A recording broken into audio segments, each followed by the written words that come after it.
आप सभी का इस कार्यक्रम में स्वागत है। मैं उपेंद्र अनमोल मुखर्जी नगर दिल्ली से आप सभी लोगों का स्वागत करता हूं।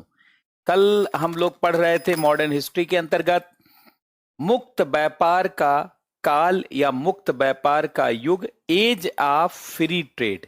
और आपने देखा कि एज ऑफ फ्री ट्रेड अर्थात मुक्त व्यापार के काल में मुक्त व्यापार क्या है, मुक्त व्यापार की प्रकृति अर्थात नेचर कैसा रहा और उसका क्या प्रभाव पड़ा।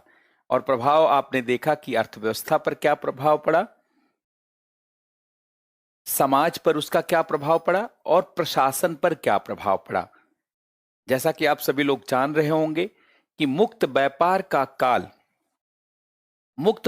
के काल ने भारत में शोषण की अति कर दिया, क्योंकि मुक्त व्यापार के काल में जो भारत में ब्रिटिश शासन था, ईस्ट इंडिया कंपनी का जो शासन था, वह पूरी तरीके से भारत को निचोड़ना चाह रहा था। और आपने देखा कि किस तरीके से उन्होंने भारत को बाजार में बदलने के लिए और भारत अपने वस्तुओं के लिए भारत को बाजार बनाने के लिए कैसे प्रयास किया, अंग्रेजी शिक्षा को माध्यम बनाया और भारतीयों को भारत के ही खिलाफ खड़ा करने के लिए, भारतीयों में अंग्रेजी मानसिकता लाने के लिए उन्होंने बहुत सारे नाटक भी किए। जैसे कानून का शासन स्थापित करने का प्रयास किया, ठगी प्रथा का अंत, सती प्रथा का अंत, दास प्रथा का अंत, नरबल प्रथा का अंत, विधवा पुनर्विवाह अधिनियम का पास किया जाना और भारतीय समाज को इस तरीके से पिछड़ा दिखा दिया जाना।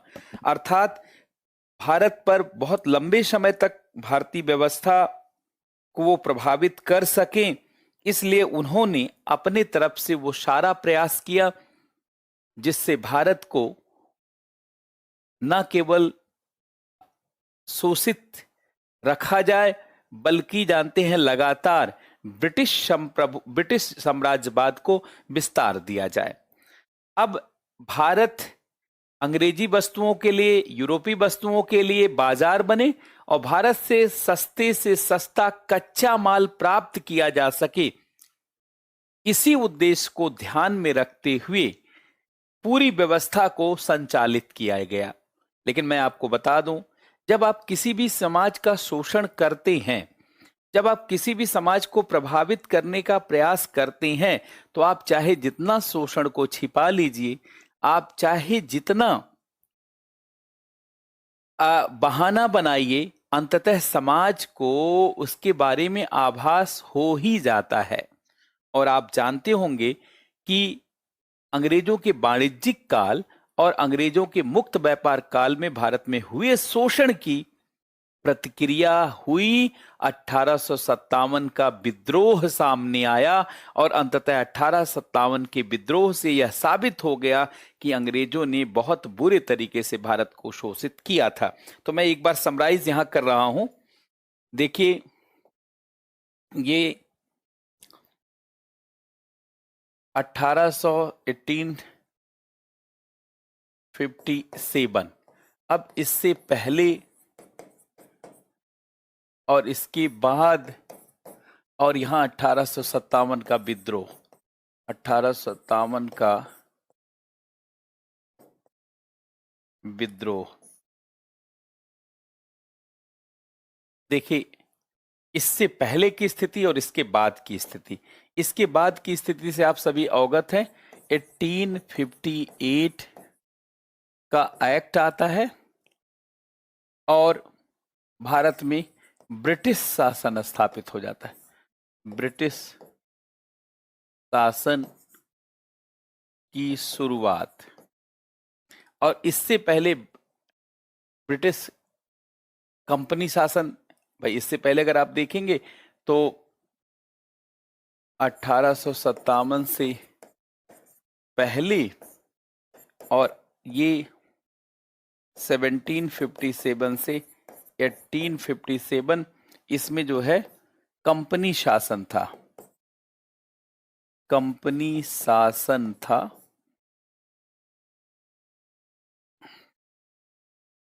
और कंपनी शासन में दो दौर आपने देखा, एक वाणिज्य काल, अभी इसको भी मैं एक बार लिखूंगा, ये 1757 से 1813 और मुक्त व्यापार का काल।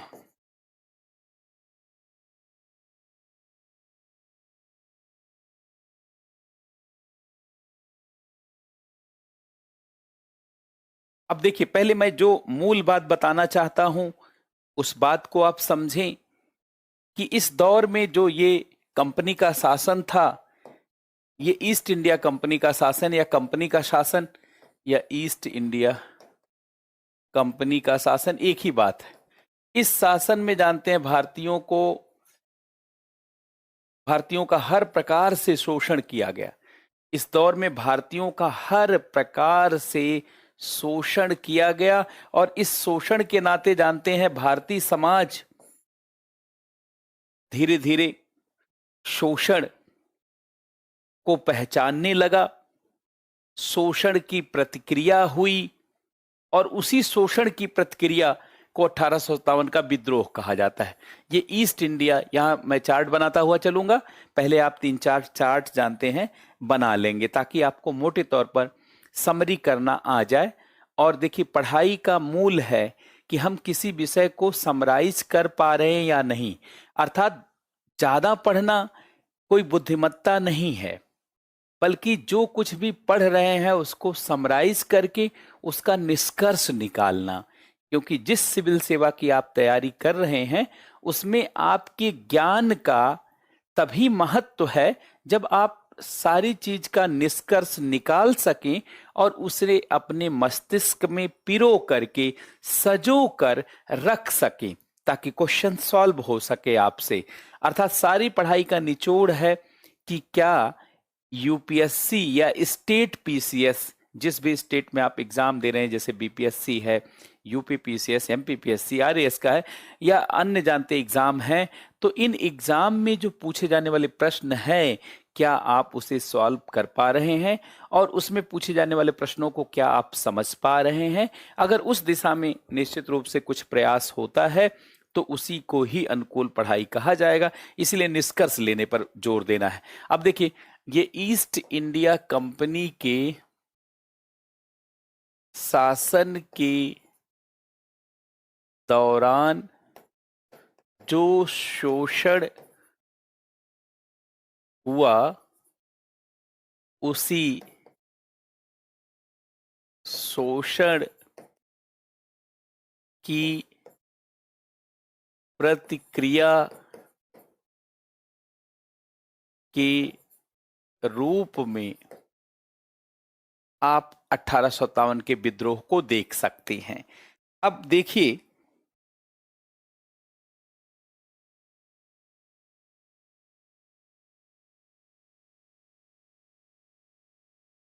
दास प्रथा का जो मैंने टाइम आपको लिखाया था वो वही टाइम है।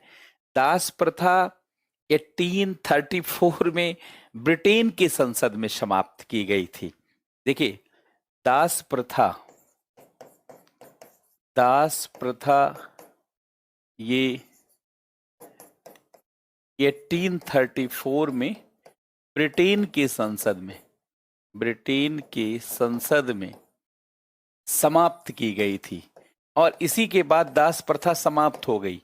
और आप जानते हैं, जब मैं आपको आईआर पढ़ाऊंगा तब आपको बताऊंगा कि पीआईओ जिसे आप कहते हैं, person of Indian origin, PIO का समय माना जाता है कहां से, जब दास प्रथा खत्म हुई 1834 से। इसलिए ब्रिटेन के संसद में जो दास प्रथा समाप्त की गई वो यही है और उसी समय उन्होंने भारत में भी उसको फॉलो किया। आपको जानते हैं, जब दास प्रथा समाप्त हुई, सुन लीजिए तब मैं आगे बढ़ता हूं।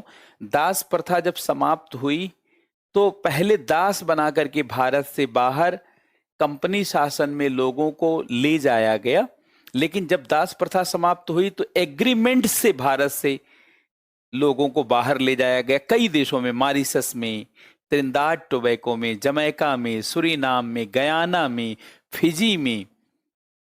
तो एग्रीमेंट से ले जाया गया। एग्रीमेंट से जब ले जाया गया तो उसमें पूर्वी उत्तर प्रदेश और बिहार के लोगों को मुख्य रूप से ले जाया गया।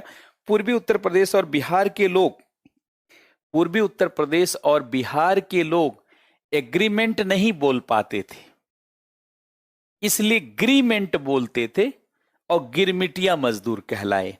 इसलिए ये दास प्रथा का जानते, ये समय हमने लिखा है और इसी समय में ही भारत के अधिकतर क्षेत्रों में इसको हटाया गया। बाकी इसके संदर्भ आगे क्या है उन सब पे हम लोग चर्चा करेंगे, लेकिन ये यही जो है संदर्भ है। अब खैर यहाँ पे आए, ध्यान से सुनेंगे। देखिए यहाँ जो 1857 का विद्रोह है, इसकी भूमिका कहां पर है? इसकी भूमिका जानते हैं, यही वाणिज्य काल और मुक्त व्यापार के काल, अर्थात जो भारत में ईस्ट इंडिया कंपनी का शासन हुआ और ईस्ट इंडिया कंपनी के शासन में जो भारत के लोगों को ईस्ट इंडिया कंपनी के शासन में, हाँ 33 ही सही है, 33 34 में देखिए, ये 34 में पूरी तरीके से एक्ट हो गया, वो चिंता ना करिए। देखिए 1834 वर्ल्ड वाइड एक्सेप्टेड है।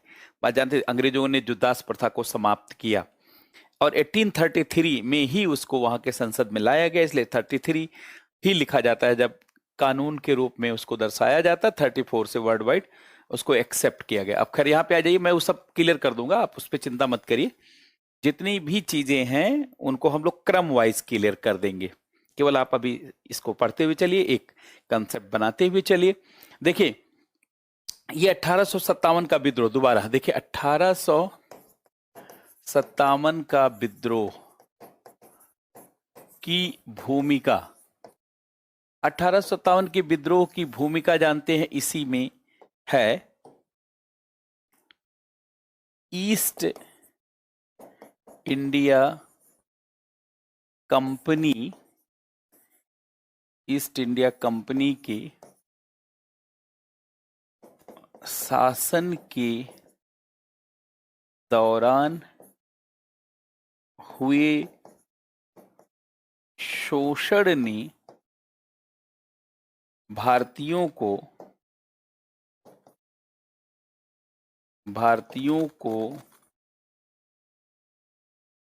ललकारा और ईस्ट इंडिया कंपनी के विरुद्ध खड़ा किया, क्योंकि शोषण हुआ। अच्छा, शोषण भी भारत का,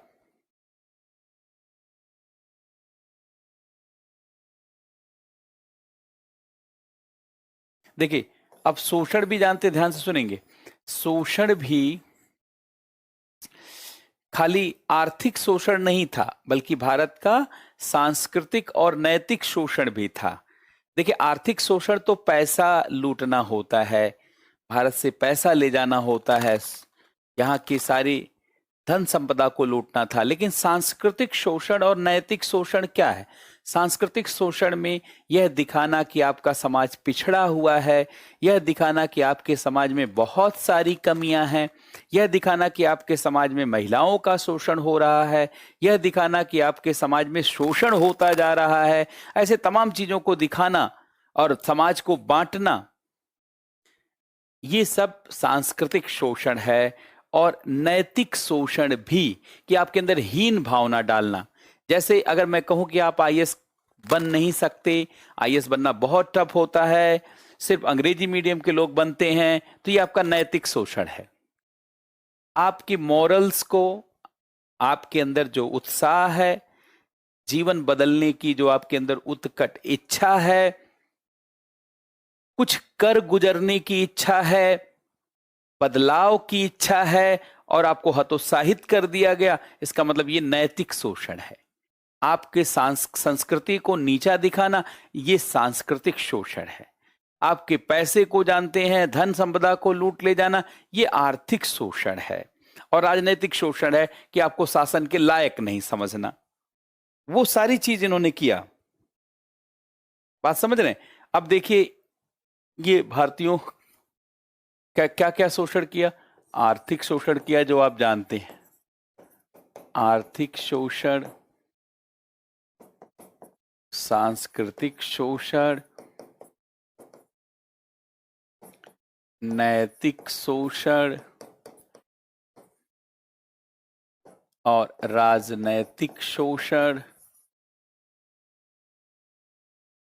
ये सब उन्होंने किया। उन्होंने हमारे यहाँ से पैसा लूटा, हमारा आर्थिक शोषण किया।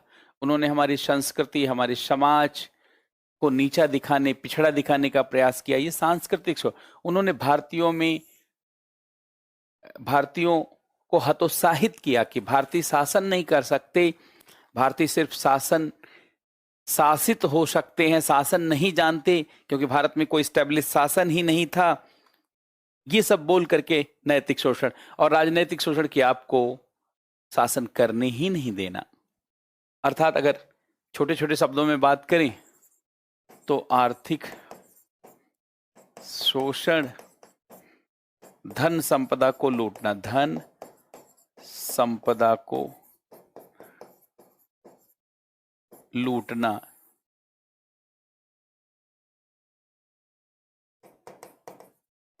सांस्कृतिक शोषण, भारतीय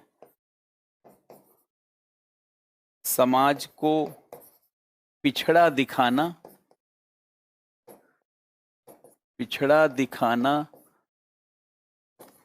समाज को नीचा दिखाना कि काले लोग अच्छे नहीं हैं, गोरे लोग ही अच्छे हैं, उन्हीं की कल्चर अच्छी है।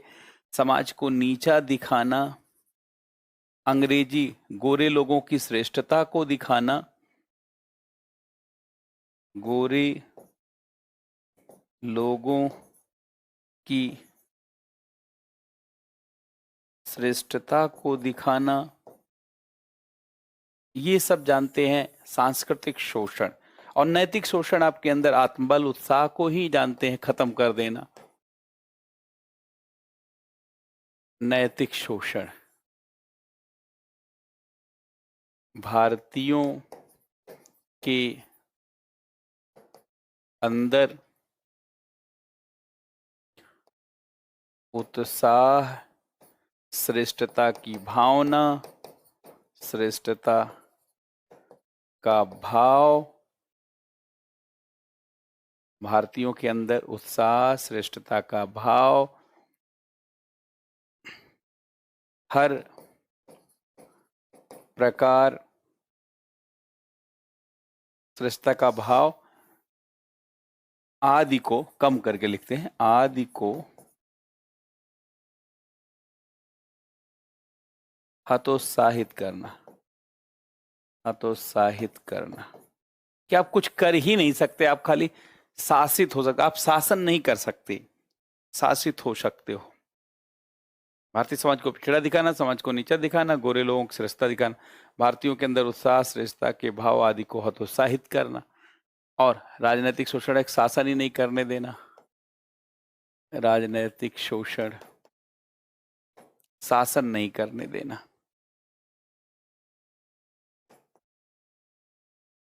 शासन नहीं करने देना, शासन नहीं करने देना।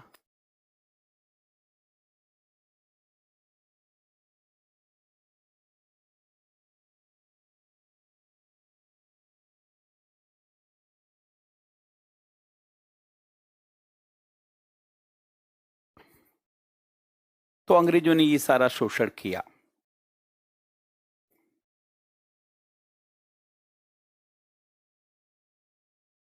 अब देखिए, इन सभी प्रकार के शोषण से, या इन सभी प्रकार के जानते हैं अंग्रेजों की गतिविधियों से, भारतीय समाज को महसूस होने लगा कि जैसे उसको ललकारा जा रहा है, जैसे उसको प्रभावित किया जा रहा है, धार्मिक रूप से भी, जहां ईसाईयत का प्रचार प्रसार करके भारतीयों को उसके धर्मों से विहीन किया जा रहा है, वहीं दूसरी तरफ भारत में हर प्रकार से शोषण करके लूट मचाई जा रही है। और इसके नाते भारतीय समाज जानते हैं अंग्रेजों के विरुद्ध खड़ा हुआ, और खड़ा हुआ तो 1857 का विद्रोह की दशा बनी। यही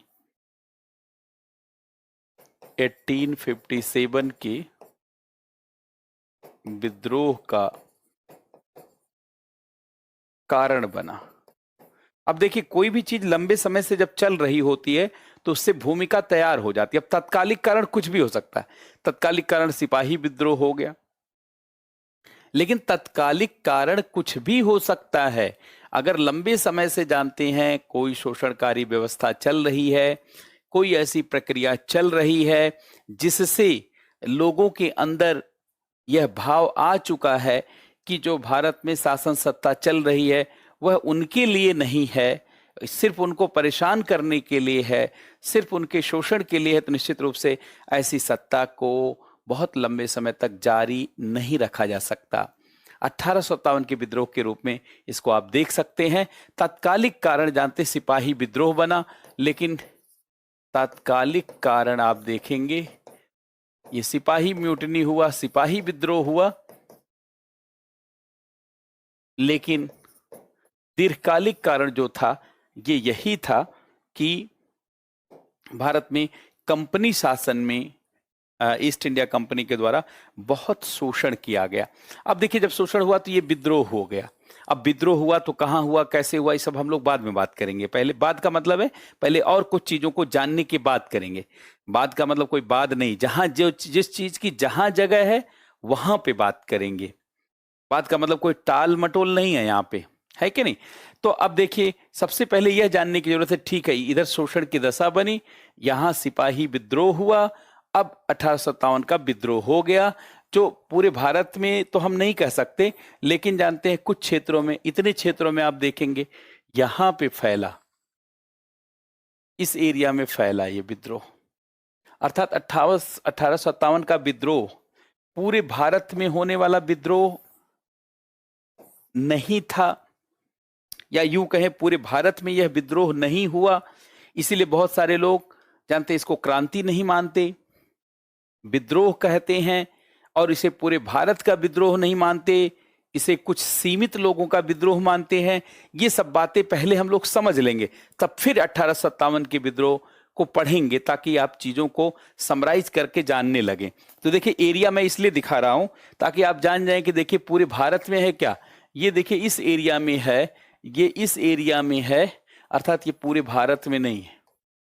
मतलब निश्चित रूप से पूरे भारत के क्षेत्र में यह विद्रोह नहीं। इससे बड़ा आप देखेंगे तो असहयोग आंदोलन के क्षेत्र जो है निश्चित रूप से इससे बड़ा था। सविनय आंदोलन का और बड़ा था।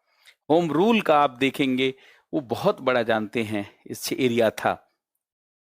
आप जाकर के घर पे जानते, घर का मतलब है आप एक नोट्स जहां पे बना रहे हैं उसी में जाकर के आप आज ही होम रूल आंदोलन के दौरान जितने क्षेत्र में हुआ आंदोलन उसका एक फिगर बना लेंगे, असहयोग आंदोलन जितने एरिया में हुआ वो बना लेंगे फिगर, सविनय अवज्ञा आंदोलन कितने क्षेत्रों में हुआ वो एरिया बना लेंगे, और 1942 का भारत छोड़ो आंदोलन। तो आपको उससे अंदाजा हो जाएगा कि क्या 1857 का विद्रोह उस टक्कर का था, क्या उतने बड़े क्षेत्र को प्रभावित करता हुआ था। इससे आपको एक नए निष्कर्ष की तरफ, एक नई समझ की तरफ जाने का अवसर मिलेगा। अब देखिए, एक छोटा सा मैं जो है क्वेश्चन जो आईएएस के एग्जाम में पूछा गया था, मैं उसकी एक छोटी सी चर्चा कर दूं, तब थोड़ा सा शायद आपको समझने में आसानी होगी।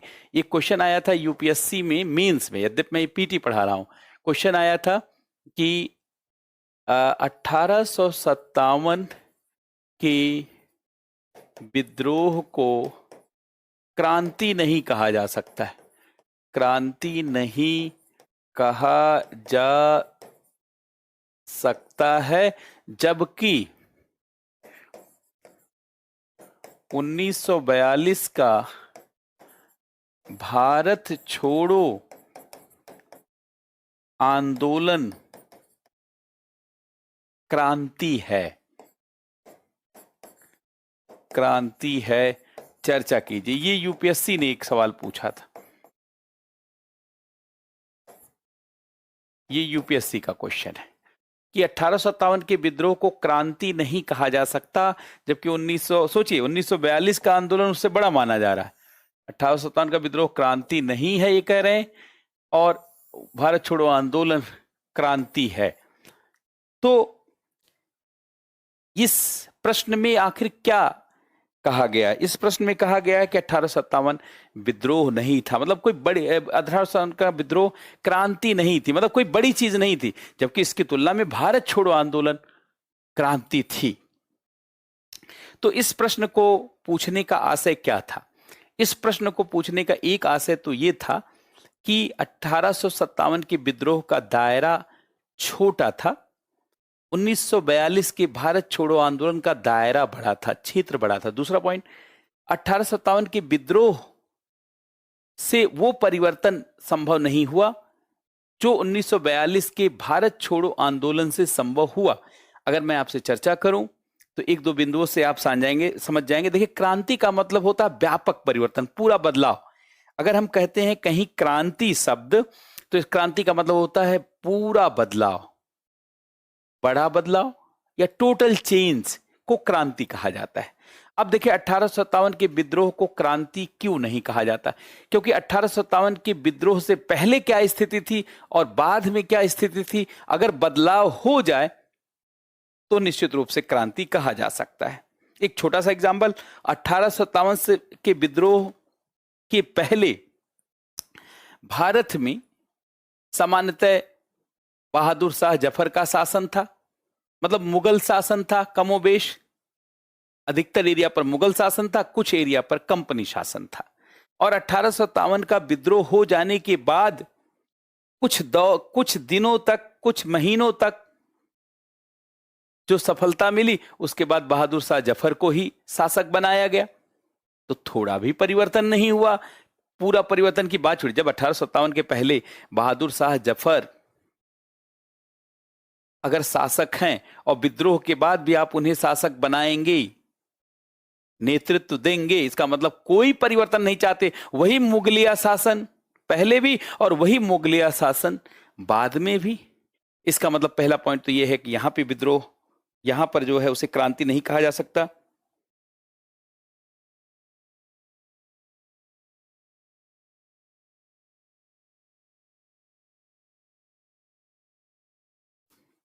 बात समझ रहे हैं? अच्छा, दूसरा जानते हैं, अगर आप देखेंगे दूसरी बात, तो दूसरा जो है 1857 के विद्रोह में कोई साझा दृष्टिकोण नहीं था, कोई साझा हित नहीं था, कोई साझा प्रयास नहीं था।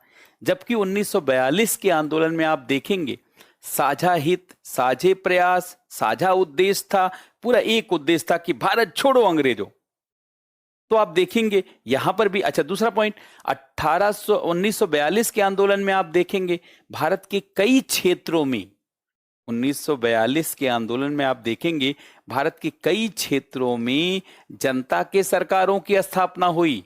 बलिया में, मिदनापुर में, बहुत जगहों पर आप देखेंगे जहां जनता ने कुछ समय के लिए अपनी सरकार बनाई थी। इसका मतलब 1942 के आंदोलन से पहले जहां भारत के अधिकतर भागों में अंग्रेजों का शासन था, ब्रिटिश शासन था, वहीं 1942 के आंदोलन के बाद कुछ क्षेत्रों में कुछ महीनों या कुछ दिनों तक भारतीयों की सरकार बनी, बलिया में बनी, मिदनापुर में बनी। इसका मतलब 1942 के आंदोलन में बदलाव की बड़ी संभावना थी, इसलिए इसको क्रांति कहा जाता है। लेकिन 1857 के विद्रोह को क्रांति नहीं कहा जाता। लेकिन आप ऐसे ही एक्सेप्ट नहीं करेंगे, तो मैं हम लोग सीखेंगे, बल्कि आप कहेंगे कि 1857 के विद्रोह में भी क्रांति का कुछ लक्षण है। जैसे 1857 के विद्रोह से पहले ईस्ट इंडिया कंपनी का शासन था और बाद में ब्रिटिश शासन की स्थापना हो गई। 1857 से पहले ईस्ट इंडिया कंपनी के शासन में बहुत शोषण था, जबकि 1858 के बाद इस जो ब्रिटिश शासन आया उसमें शोषण की प्रवृत्ति सामान्यतः कम थी, है कि नहीं? अर्थात बचाव के भी उपाय है, लेकिन सामान्यतः इस नजरिए के साथ देखा जाता है। तो अब देखिए, यहां पर हम बात कर रहे थे, यहां पे हम लोग बात कर रहे थे, ये देखिए 1857 का विद्रोह। तो 1857 का विद्रोह, अब देखिए भूमिका क्या है? भूमिका है कि 1857 से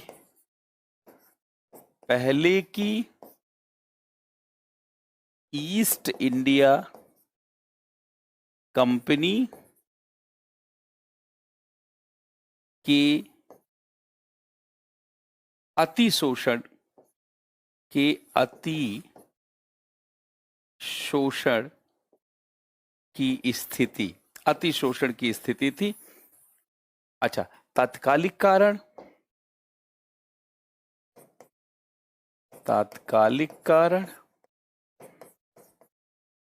अब देखिए सिपाही विद्रोह होता है, ये तात्कालिक कारण हुआ। और फिर 1857 का विद्रोह, 1857 का विद्रोह, और आप सभी लोग जानते परिणाम सफल नहीं रहा,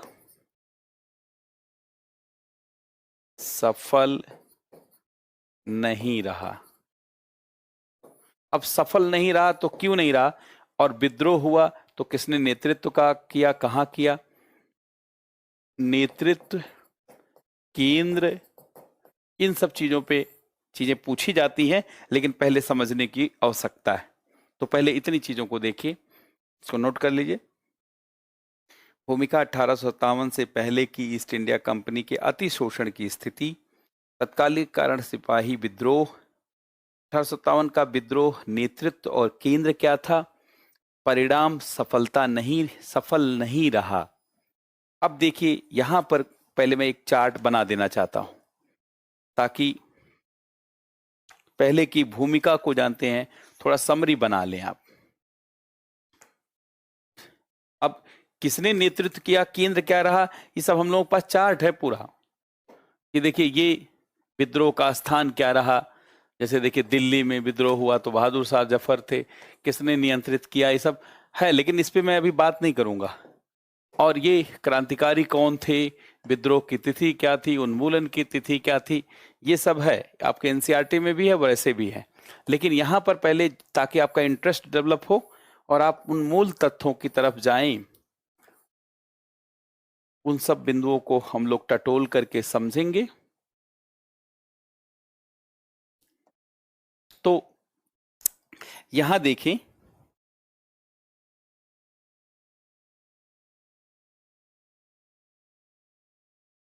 बहुत बहुत स्वागत है। अब देखिए ये जो परिणाम रहा, आप देखिए 1857 के, बहुत बहुत स्वागत है। देखिए 1857 के विद्रोह, 1857 के विद्रोह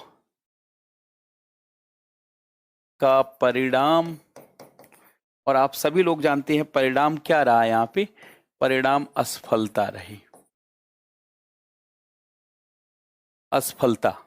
देखिए 1857 के विद्रोह में असफल हुए हम लोग।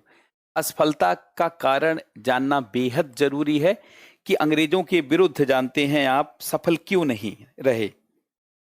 हाँ बिल्कुल। अब देखिए यहां पर असफलता का कारण क्या रहा, सबसे पहले तो जानते हैं ये दो चीजों की समस्या थी, ए और बी, दो समस्याएं थी हमारे पास। एक तो जानते हैं विभाजन था, विभाज्यता मतलब डिवीजन था, भारतीय समाज में बंटवारा था, विभाज्यता, या भारतीय समाज में सीधे लिखता हूं, भारतीय समाज में बंटवारा, भारतीय समाज में बंटवारा, और भारतीय समाज में विषमता, भारतीय समाज में विषमता। तो एक तो देखिए भारतीय समाज में बंटवारा था, दूसरा भारतीय समाज में विषमता थी। अब देखिए भारतीय समाज में क्या बंटवारा था, अंग्रेजों ने अपनी शिक्षा व्यवस्था जो फैलाई, उसके माध्यम से भारतीय समाज में खूब कमियों को दिखाया। जो थोड़ा बहुत हमारे समाज में कमियां थी उसको और गहराया गया, तो विभाजन और गहरा दिखने लगा। जैसे मान लीजिए आपके साथ अगर कोई व्यवहार किया जा रहा है, हो सकता है कोई व्यवहार सामान्य ही हो, मान लीजिए आप दिल्ली में आए और आपके साथ किसी ने बदतमीजी से बात किया, बुरे तरीके से व्यवहार किया, आप शांत रहे कि भाई कर लिया, लेकिन किसी ने कहा नहीं, ये सारे गुजरातियों के साथ दिल्ली के पंजाबी लोग ऐसा ही व्यवहार करते हैं, तो धीरे धीरे आपको क्या आ जाएगा, अरे मैं गुजराती हूं और पंजाबी लोग हमको बुरा समझते हैं। तो धीरे धीरे आपको एक विभाजन दिखने, फिर जहां आप पंजाबी देखेंगे और जहां जानते हैं पंजाबी लोग मिलेंगे तो आपके अंदर एक भाव पनपने लगेगा कि शायद ये हम इसके और हमारे बीच में संघर्ष है। इसी तरीके से भारतीय समाज को आपस में लड़ाने का काम, आपस में जानते हैं विभाजन करने का काम अंग्रेजों के द्वारा खूब किया गया। और जानते हैं अब ये बंटवारा आप देख रहे हैं कि भारतीय समाज में बंटवारा क्या था, जैसे जाति के स्तर पर, जाति के स्तर पर, भाषा के स्तर पर, भाषा के स्तर पर, धर्म के स्तर पर, धर्म के स्तर पर, क्षेत्र के स्तर पर, क्षेत्र के स्तर पर। अच्छा, इसके अलावा आप जानते हैं जो है जाति के स्तर पर, भाषा के स्तर पर, धर्म के स्तर पर, क्षेत्र के स्तर पर, और इसके अलावा जो शिक्षा उन्होंने दिया उसके आधार पर, शिक्षा के स्तर पर, शिक्षा के स्तर पर, मान लीजिए कुछ समझाने वाले पॉइंट के नाते, अर्थात ये किस समाज में यह नहीं होता? क्या यूरोप के समाज में जातियां नहीं है क्या?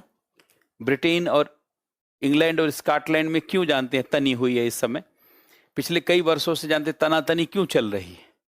हर समाज में जातियां होती हैं, हर समाज में कुछ न कुछ भाषाएं होती हैं, कुछ क्षेत्र होता है, किसी क्षेत्र के लोग ज्यादा संपन्न होते हैं, किसी के थोड़ा कम होते हैं, और किसी भाषा में जानते कुछ ज्यादा साहित्य है, श्रेष्ठता हो सकती है, किसी में कुछ थोड़ा कम हो सकती है, लेकिन इस आधार पर विभाजन दिखाना और बंटवारा करना और फिर वो मन स्थिति बता देना, ये सही बात नहीं है। तो जैसे ये भारतीय समाज में बंटवारा था, और यहां जानते भारतीय में विषमता थी, जैसे गरीबी, अमीरी की बड़े स्तर पर विषमता थी, क्षेत्रीय विषमता थी, कुछ क्षेत्र ज्यादा बेहतर थे, क्षेत्रीय विषमता थी, ये भी विषमता थी, और धीरे धीरे जानते हैं जो है तमाम प्रकार के और विषमताएं स्त्रियों पुरुषों में। अब मैं तो लिख देता हूं, स्त्री पुरुषों में विषमता थी। तो इस तरीके से विषमता, अब देखिए विषमता से या विभाजन से क्या हुआ? अब देखिए इससे क्या हुआ, इस साझेपन की कमी, साझेपन की कमी, ये दोनों स्थितियों में, चाहे ये रहे चाहे ये रहे, दोनों में क्या होगा? साझेपन की कमी, साझे उद्देश्य की कमी, साझेपन की कमी, साझे उद्देश्य की कमी, साझे लक्ष्य की कमी, साझे लक्ष्य की कमी, साझे प्रयास की कमी, साझे प्रयास की कमी। तो साझेपन की कमी, साझे उद्देश्य की कमी, साझे लक्ष्य की कमी, साझे प्रयास की कमी, है कि नहीं? इसका मतलब अगर आप देखेंगे तो हर स्तर पर, और साझे भविष्य प्रयास, साझे भविष्य की कमी,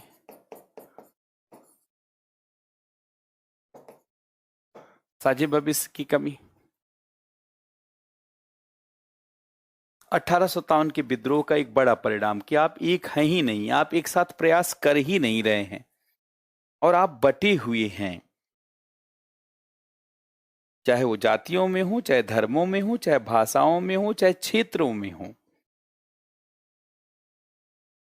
तो ऐसी स्थिति में आप जानते हैं कैसे अंग्रेजों को चुनौती दे सकते हैं, अंग्रेजों के लिए कैसे चुनौती खड़ी कर सकते हैं।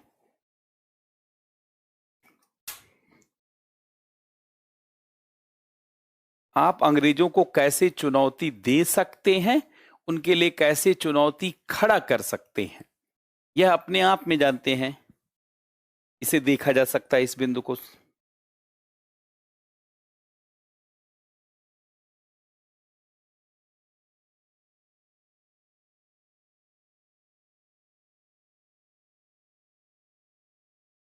तो अब देखिए यहां पर इसका मतलब 1857 के विद्रोह में असफलता का कारण निश्चित रूप से यही सारे कारण होंगे, जैसे पहला साझे प्रयास में कमी, साझे प्रयास की कमी, एक साथ हम लोगों ने प्रयास ही नहीं किया, विद्रोह ही नहीं किया। साझे प्रयास की कमी, साझे उद्देश्य की कमी, एक उद्देश्य नहीं था, किसी का कुछ उद्देश्य, किसी का कुछ उद्देश्य, बात करेंगे हम लोग। साझे उद्देश्य में कमी, साझा उद्देश्य भी नहीं था, साझा भविष्य भी नहीं था, साझे भविष्य का ना होना, साझे भविष्य का नहीं होना, साझे भविष्य का नहीं होना, है कि नहीं। और साझे प्रयास, साझे उद्देश्य, साझे भविष्य और साझे आकांक्षा, साझे आकांक्षा का नहीं होना, एक संगठन का नहीं होना, एक संगठन का नहीं होना, एक नेतृत्व का नहीं होना, साझा नेतृत्व ही नहीं था, एक नेतृत्व या साझे नेतृत्व का नहीं होना।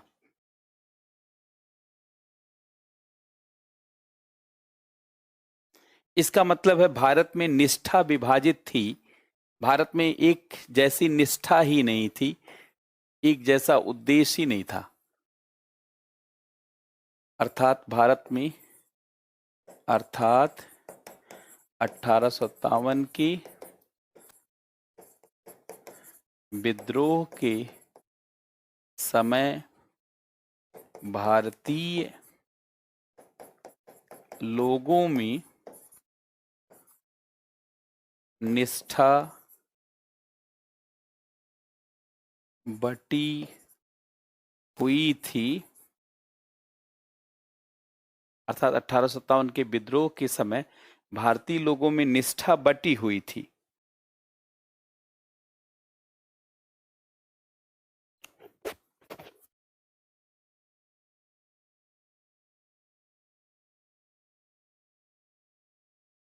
और जब निष्ठा बटी होगी तो निश्चित रूप से आपका इम्पैक्ट व्यापक नहीं होगा। अच्छा, जब एक साथ साझा उद्देश्य नहीं होगा, साझा संगठन नहीं होगा, तो साझा प्रयास भी नहीं होगा। समय से पहले कुछ लोग प्रयास करने लगेंगे, कुछ लोग समय के बाद करने लगेंगे। एक संगठन होता तो एक जैसी स्ट्रेटजी होती, एक समय पे इम्पैक्ट डालते, एक समय पे विद्रोह करते। जब कुछ साझा ही नहीं है तो किसी ने पहले विद्रोह कर दिया, किसी ने बाद में कर दिया, किसी ने कहीं कर दिया, किसी ने कहीं कर दिया, कोई एक जगह पर भी नहीं किया। तो इस नाते जानते हैं फिर इसमें क्या किया जा सकता है। इसमें यह किया जा सकता है कि आगे पहले भारतीय समाज को एक किया जाए। इसीलिए 1857 के विद्रोह के बाद यह महसूस किया गया कि विद्रोह ज्यादा जरूरी नहीं है, उससे पहले जरूरी है कि भारत को एक किया जाए, भारतीयों को एक किया जाए। लेकिन एक कैसे करेंगे जब समाज बटा हुआ है। आज आप सारे समाज को एक नहीं कर पाएंगे, सारे जातियों को, सारे धर्मों को, सारे क्षेत्रों को। किसी न किसी आधार पर हमारा पूरा देश बटा हुआ है। कोई किसी जाति का अपने को मानता है, कोई किसी जाति का मानता है। एक साथ आने का भाव, तो इसके लिए क्या करना पड़ेगा? शिक्षा में सुधार करना पड़ेगा, सामाजिक सुधार करना पड़ेगा। भारतीय समाज में आज के समय में अगर कहा जाए कि पूरे देश को एक लाने के लिए क्या करना पड़ेगा? हर जाति से कुछ ऐसे नेता निकलने चाहिए, हर समाज से कुछ ऐसे लोग निकलना चाहिए जो सारे समाज को भाई बहन कहना शुरू करें कि सारे देश के लोग हमारे भाई बहन हैं। उस समय इसी तरीके का प्रयास दयानंद सरस्वती, स्वामी विवेकानंद, राजा राम मोहन राय, ईश्वर चंद्र विद्यासागर या ऐसे अनेक जानते लोगों ने धार्मिक सामाजिक सुधार आंदोलनों के माध्यम से ऐसा करने का प्रयास किया और पूरे भारतीय समाज को जागृत करने का काम किया, पूरे भारतीय समाज को खड़ा करने का काम किया और स्वजागरण में बहुत बड़ी भूमिका निभाई। आज विवेकानंद को हम इतना बड़ा महापुरुष क्यों मानते हैं? इसीलिए मानते हैं कि उन्होंने पूरे भारत के युवाओं को खड़ा किया। और युवाओं को कहा स्वयं को पहचानिए, अपने शक्ति को पहचानिए, अपनी क्षमता को पहचानिए, अपने भविष्य को पहचानिए। और पूरी तरीके से उन्होंने जानते ऊर्जा भरने का काम किया। ब्रिटिश शासन और उसके जानते हैं पूरे प्रशासन के द्वारा किए जा रहे शोषण या गलत शासन प्रशासन को उन्होंने जानते हैं फोकस किया, और उससे जानते हैं भारतीयों में जागरूकता फैली और तरह तरह से जानते हैं उन्होंने उभारने का काम किया। विवेकानंद को अलग से जब आप पढ़ेंगे तो पूरी तरीके से आपको समझ में आएगा कि किस तरीके से भारतीय समाज को महसूस करते थे और पूरे भारतीय समाज को एक करने का काम कर रहे थे। ना केवल हिंदुओं को बल्कि हिंदुओं मुसलमानों को भी एक करने का उनका प्रयास जानते काबिले तारीफ रहा है। उन्होंने एक तरफ तो कहा कि हम हिंदू हैं और हिंदू होने पर हमें गर्व होना चाहिए, दूसरी तरफ से जानते पूरे भारतीय समाज को एक करके उन्होंने दूसरी तरफ एक बड़ा प्रयास जानते हैं पूरे भारतीय समाज को एक करने के लिए भी जो है किया। उनका सीधा बयान था, वो कहते थे कि हमारा मस्तिष्क सनातनी है लेकिन शरीर से हम इस्लामी हैं। अर्थात धार्मिक एकीकरण के रूप में भी उन्होंने प्रयास किया, क्योंकि उनका कहना था कि अगर भारत में कोई मुस्लिम समाज का व्यक्ति है तो वह भी जानते हैं हमारे ही समाज का भाग है, क्योंकि भारत में जितने भी मुस्लिम रहते हैं कहीं बाहर से नहीं आए हैं, ये भी इसी हिंदुओं में से ही जानते हैं लोग मुस्लिम बने हुए हैं। और अब बन गए हैं तो बनने का मतलब हम उनके साथ बंटवारा नहीं कर सकते, वो भी अपना भाई ही है। हम सभी के पूर्वज एक हैं, हम सभी के पुरखे एक हैं, हम सभी की संस्कृति एक है, हम सभी का समाज एक है। और इस तरीके से जानते हैं प्रयास करने से फिर साझेपन का भाव आया, क्योंकि आगे चल करके जो धार्मिक समाज सुधार आंदोलन हुआ, इस आंदोलन ने बहुत बड़ी भूमिका निभाई कि कैसे भारतीय समाज एक हो। अब आप देखेंगे चाहे वो जैसे ब्रह्म समाज तो पहले से ही प्रयास कर रहा था, ब्रह्म समाज जैसे प्रार्थना समाज जैसे आर्य समाज या जैसे रामकृष्ण मिशन, थियोसोफिकल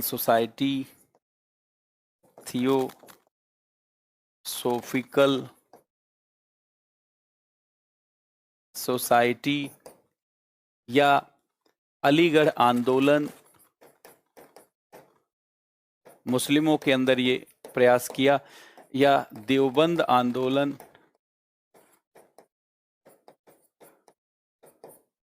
या पिछड़ी जातियों में सुधार आंदोलन, स्त्रियों में सुधार आंदोलन, पिछड़ी ज्योतिबा फुले की भूमिका, पिछड़ी जाति में कोई पिछड़ी जात नहीं होती, लेकिन सामान्यतः जो पिछड़ा हुआ रहा है, कोई अगड़ा नहीं होता कोई पिछड़ा, ये मानसिकता एकदम ठीक नहीं है। पिछड़ी जात में सुधार आंदोलन, स्त्रियों में सुधार आंदोलन, महिलाओं की दशा में सुधार के लिए आंदोलन, महिलाओं की दशा में सुधार के लिए आंदोलन। ये सब से क्या हुआ? इस सब से वही चीज हुई जो 1857 के विद्रोह में कमी थी। भाई इन सब के माध्यम से क्या हुआ? 1857 की विद्रोह की कमियों को दूर किया गया। 1857 के विद्रोह में क्या कमी थी? साझा उद्देश्य नहीं था, साझेपन का भाव नहीं था, एक प्रयास नहीं था, एक जुटता नहीं थी, हम सब एक मान नहीं रहे थे सबको। तो इनके माध्यम से क्या हुआ? 1857 के विद्रोह की कमियों को दूर करने के लिए भारतीय समाज को बदलने का प्रयास किया गया। भारतीय समाज को बदलने का प्रयास किया गया ताकि भारत के समाज को बदला जा सके। और भारत के समाज को बदल करके, जैसे एक छोटा सा एग्जाम्पल अगर मैं दूं तो विवेकानंद की भूमिका को आप जान जाएंगे। देखिए, विवेकानंद जो भारत के पिछड़े वर्ग थे, उन्होंने उसके लिए जानते हैं, बल्कि विवेकानंद की पूरी दुनिया में जो बहुत बड़ी उपलब्धि मानी जाती है, वो यही उपलब्धि मानी जाती है कि विवेकानंद ने धर्म का मानवीकरण किया। पहले किसी से पूछा जाता था ईश्वर कौन है, तो कोई कहता था ईश्वर मंदिरों में रहता है, कोई कहता है ईश्वर जानते हैं जो है ईश्वर को कहता था कि निराकार है, वो एक है, कोई कुछ कहता था, मतलब बहुत तरीके का।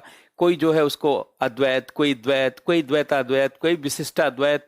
लेकिन विवेकानंद ने कहा कि हम ऐसे ईश्वर के उपासक हैं जिसे साधारण लोग मनुष्य कहते हैं। विवेकानंद ने सबसे पहले कहा कि हम ऐसे ईश्वर के उपासक हैं जिसे साधारण लोग मनुष्य कहते हैं। सबसे पहले दरिद्र नारायण शब्द का प्रयोग किया विवेकानंद ने। सबसे पहले देखिए, विवेकानंद ने ही सबसे पहले दरिद्र नारायण शब्द का प्रयोग किया। दरिद्र Narayan, poor man is God, जो गरीब आदमी है वही ईश्वर है। देखिए, विवेकानंद की सोच देखिए, ये जो गरीब व्यक्ति है वो ईश्वर है, अर्थात जो पिछड़ा हुआ समाज है, पिछड़ा समाज, उसको ईश्वर का दर्जा दिया। पिछड़ा समाज, जो गरीब व्यक्ति है वही ईश्वर है, जो पिछड़ा हुआ समाज है, जैसे एससी है, एसटी है कि नहीं, या कोई ओबीसी है, या इस टाइप की एक, ये वर्तमान का एग्जाम्पल मैं दे रहा हूं कि जो पिछड़ा समाज है वो दरिद्र नारायण। और गरीबों की सेवा जानते हैं, ईश्वर की सेवा है, अर्थात कि ईश्वर कोई और नहीं है। पुअर मैन इज गॉड, दरिद्र नारायण, ये शब्द जानते हैं पहली बार विवेकानंद। ये क्या है? धर्म का मानवीकरण है। ये धर्म का मानवीकरण है, मानवीकरण है। कैसे? भूगोल का मानवीकरण। भूगोल का मानवीकरण हम लोग करते हैं और कहते हैं वंदे मातरम, जननी जन्म भूमस्य स्वर्गादप गरियसी। हम अपनी मातृभूमि को मां मानते हैं। जैसे भारत जमीन का टुकड़ा नहीं है, इसको मां माना जाता है भारत में। क्यों? क्योंकि हम भूगोल का मानवीकरण करते हैं। ऐसे धर्म का मानवीकरण किया गया। और आप जानते होंगे दरिद्र, इसके बाद महात्मा गांधी ने इसी शब्द को क्या कहा? महात्मा गांधी ने इसी शब्द को हरिजन कहा। ये महात्मा गांधी, देखिए, महात्मा गांधी ने विवेकानंद से प्रेरणा ली। विवेकानंद ने सबसे पहले दरिद्र नारायण शब्द का प्रयोग किया। इसी दरिद्र नारायण शब्द को महात्मा गांधी ने क्या कहा? हरिजन कहा। और इसी हरिजन शब्द को ही जानते हैं, इसी हरिजन शब्द को जयप्रकाश नारायण ने क्या कहा? जयप्रकाश नारायण ने क्या कहा? इसी को उन्होंने सर्वोदय कहा। इसी को उन्होंने सर्वोदय कहा। और दीनदयाल उपाध्याय ने क्या कहा? इसी को अंत्योदय कहा, अंतिम आदमी का उदय। इसी को दीनदयाल उपाध्याय ने क्या कहा? जितने बड़े विचारक, दीनदयाल उपाध्याय ने कहा कि यही जानते क्या है? अंत्योदय। और वर्तमान प्रधानमंत्री ने इसी को कहा सबका साथ सबका विकास। सबका साथ सबका विकास, ये विवेकानंद से ही प्रेरित है। सबका साथ, देखिए, जिस शब्द को विवेकानंद ने दरिद्र नारायण कहा, उसी शब्द को महात्मा गांधी ने हरिजन कहा, उसी शब्द को जयप्रकाश नारायण और विनोबा भावे इन्होंने सर्वोदय कहा, और इसी सेम शब्द को अंत्योदय कहा दीनदयाल उपाध्याय। उसी शब्द को वर्तमान प्रधानमंत्री नरेंद्र मोदी कह रहे हैं सबका साथ सबका विकास।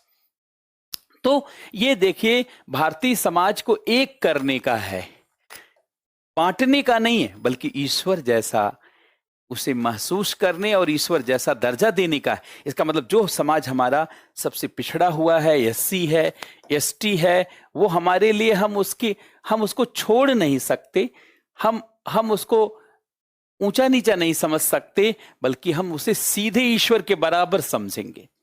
हम उसके साथ भेदभाव नहीं करेंगे, हम ईश्वर जैसा भाव करेंगे। हम गरीबों के साथ भेदभाव नहीं करेंगे, ईश्वर जैसा भाव करेंगे, रखेंगे। ये जानते हैं संस्कार विवेकानंद ने दिया। इसीलिए देखिए, विवेकानंद को इतना बड़ा महापुरुष माना जाता। बहुत लोग सोचते हैं कि भाई विवेकानंद की इतनी वैल्यू क्यों है, आखिर विवेकानंद को इतना महत्व क्यों दिया जाता है? और कई बार पढ़ के लोग जान भी नहीं पाते। तो बहुत सारा विवेकानंद के ऐसे काम है, जब आप पढ़ लेंगे तो आपको अद्भुत आश्चर्य लगेगा कि भारतीय समाज में उन्होंने क्या दृष्टि दी, कितना बड़ा काम किया और किस तरीके से भारतीय समाज को खड़ा किया। और भारतीय समाज में फिर जानते हैं वो जो कमियां थी वो सारी कमियां दूर हुई। जैसे ये कमी थी कि साझेपन का भाव नहीं था, साझे उद्देश्य नहीं था, साझे भविष्य नहीं थे, सब बटा हुआ था, साझी आकांक्षा नहीं थी, एक संगठन नहीं था, एक नेतृत्व नहीं था। ऐसे बहुत सारी जो कमियां थी, इन कमियों को आगे चल करके दूर करने में निश्चित रूप से विवेकानंद जैसे, दयानंद सरस्वती जैसे, राजा राम मोहन राय जैसे, या अनेक ज्योतिबा फुले जैसे, और ऐसे ईश्वर चंद्र विद्यासागर जैसे, ऐसे बहुत सारे लोगों का जानते प्रयास रहा, जिससे भारतीय समाज का एकीकरण हुआ और हम एक छतरी के नीचे आने के लिए धीरे धीरे तैयार हुए। और जब एक छतरी के नीचे आने के लिए धीरे धीरे तैयार हुए तो 1885 में इंडियन नेशनल कांग्रेस, भारतीय राष्ट्रीय कांग्रेस की स्थापना हुई। जब एक जगह आने के लिए तैयार होंगे तभी तो भारतीय राष्ट्रीय कांग्रेस की भूमिका बन सकती है। देखिए, ये संगठन कैसे बना, क्या बना, वो एक अलग मुद्दा है, लेकिन हम एक संगठन की तरफ आ रहे हैं ना। यहां पे हम एक संगठन, एक विचारधारा और एक नेतृत्व की तरफ आ रहे हैं। जबकि 1857 में विद्रोह में असफलता थी कि हम एक थे ही नहीं। विद्रोह असफल क्यों हुआ? असफलता का कारण यही रहा कि हमारा एक संगठन नहीं, एक विचारधारा नहीं, एक उद्देश्य नहीं। तो आखिर क्या हो गया यहाँ पे, क्या हो गया 20-25 सालों में?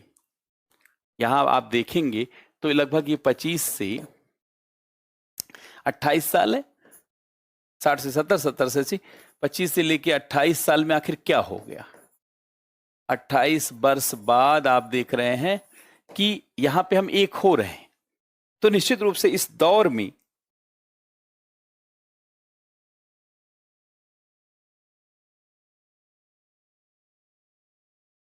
बात समझ रहे हैं? तो ये आखिर इस दौर में कुछ न कुछ तो हमारे धार्मिक सामाजिक सुधार आंदोलनों का प्रभाव तो पड़ा होगा। तभी तो हमने सब पूरे देश को भाई मानने का, एक समाज मानने का भाव स्वीकार किया होगा या आया होगा।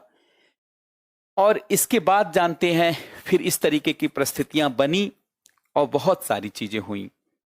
लेकिन आज जानते हैं केवल यहीं तक मुझे 1 घंटे ही क्लास लेनी थी, कुछ काम है, तो इससे आगे मैं कल बढ़ूंगा और फिर यहां से हम लोग आगे की चर्चा करेंगे। और चर्चा क्या करेंगे? सबसे पहले तो ये चीज जानेंगे इसी भूमिका में। देखिए, भूमिका समझ गए, तात्कालिक कारण।